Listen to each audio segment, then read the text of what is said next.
हमारी कुल रिन्यूएबल क्षमता आज 250 गीगावाट के ऐतिहासिक आंकड़े को पार कर गई।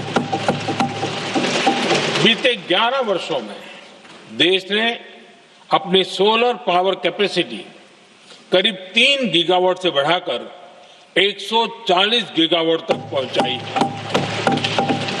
बीते वर्षों में देश में करीब 40 लाख रूफटॉप सोलर लगे हैं।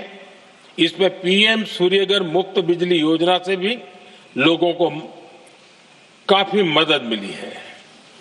गोवर्धन योजना के तहत देश में आज 200 कॉम्प्रेस्ड बायोगैस प्लांट भी काम करना शुरू कर चुके हैं।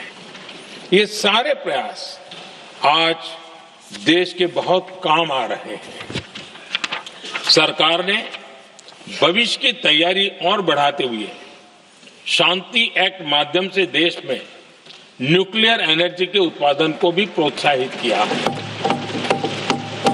कुछ ही दिन पहले small hydro power development scheme को भी हरी झंडी दी गई है, जिससे अगले 5 वर्षों में 1500 मेगावाट नई हाइड्रो पावर कैपेसिटी जोड़ी जाएगी। आदरणीय अध्यक्ष जी, जहां तक डिप्लोमेसी की बात है, भारत की भूमिका स्पष्ट है। शुरुआत से ही हमने इस संघर्ष को लेकर अपनी गहरी चिंता व्यक्त की है। मैंने स्वयं भी पश्चिम एशिया के सभी संबंधित नेताओं से बातचीत की है। मैंने सभी से तनाव को कम करने और इस संघर्ष को खत्म करने का आग्रह किया है। भारत ने नागरिकों, एनर्जी और ट्रांसपोर्ट से जुड़े इंफ्रास्ट्रक्चर पर हमलों का विरोध किया है। कमर्शियल जहाजों पर हमला और हॉर्मुज स्ट्रेट जैसे अंतर्राष्ट्रीय जलमार्ग में रुकावट अस्वीकार्य है। भारत डिप्लोमेसी के जरिए युद्ध के इस माहौल में भी भारतीय जहाजों के सुरक्षित आवागमन के लिए निरंतर प्रयास कर रहा है। अध्यक्ष महोदय, भारत हमेशा से ही मानवता के हित में और शांति के पक्ष में अपनी आवाज उठाता रहा है। मैं फिर कहूंगा कि बातचीत और कूटनीति ही इस समस्या का समाधान है। हमारे हर प्रयास तनाव को कम करने, इस संघर्ष को समाप्त करने के लिए है। इस युद्ध में किसी के भी जीवन पर संकट मानवता के हित में नहीं है। इसलिए भारत का प्रयास सभी पक्षों को जल्द से जल्द शांतिपूर्ण समाधान के लिए प्रोत्साहित करने का है। अध्यक्ष जी, जब ऐसे संकट आते हैं तो कुछ तत्व इसका गलत फायदा उठाने की कोशिश भी करते हैं। इसलिए कानून व्यवस्था सुनिश्चित करने वाली सभी एजेंसियों को अलर्ट पर रखा गया है।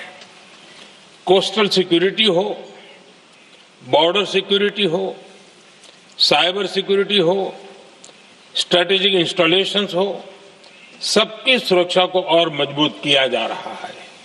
अध्यक्ष जी, इस युद्ध के कारण दुनिया में जो कठिन हालात बने हैं, उनका प्रभाव लंबे समय तक बने रहने की आशंका है।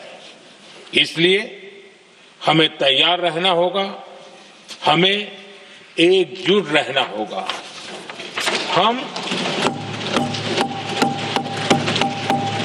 हम कोरोना के समय भी एकजुटता से ऐसी चुनौतियों का सामना कर चुके हैं। अब हमें फिर से उसी तरह तैयार रहने की आवश्यकता है। धीरज के साथ, संयम के साथ, शांत मन से हमें हर चुनौती का मुकाबला करना है। और यही हमारी पहचान है, यही हमारी ताकत है। और हां, हमें बहुत सावधान और सतर्क भी रहना है। हालात का फायदा उठाने वाले झूठ फैलाने का प्रयास करेंगे। ऐसे लोगों की कोशिशों को सफल नहीं होने देना है। मैं देश की सभी राज्य सरकारों से भी इस सदन के माध्यम से आग्रह करूंगा, ऐसे समय में कालाबाजारी करने वाले, जमाखोरी करने वाले एक्टिव हो जाते हैं। इसके लिए कड़ी मॉनिटरिंग जरूरी है। जहां से भी ऐसी शिकायतें आती हैं, वहां त्वरित कार्रवाई होनी चाहिए। देश की हर सरकार और देश का हर नागरिक जब मिलकर चलेंगे तो हम हर चुनौती को चुनौती दे सकते हैं। इसी आग्रह के साथ मैं अपना वक्तव्य समाप्त करता हूं। बहुत बहुत धन्यवाद।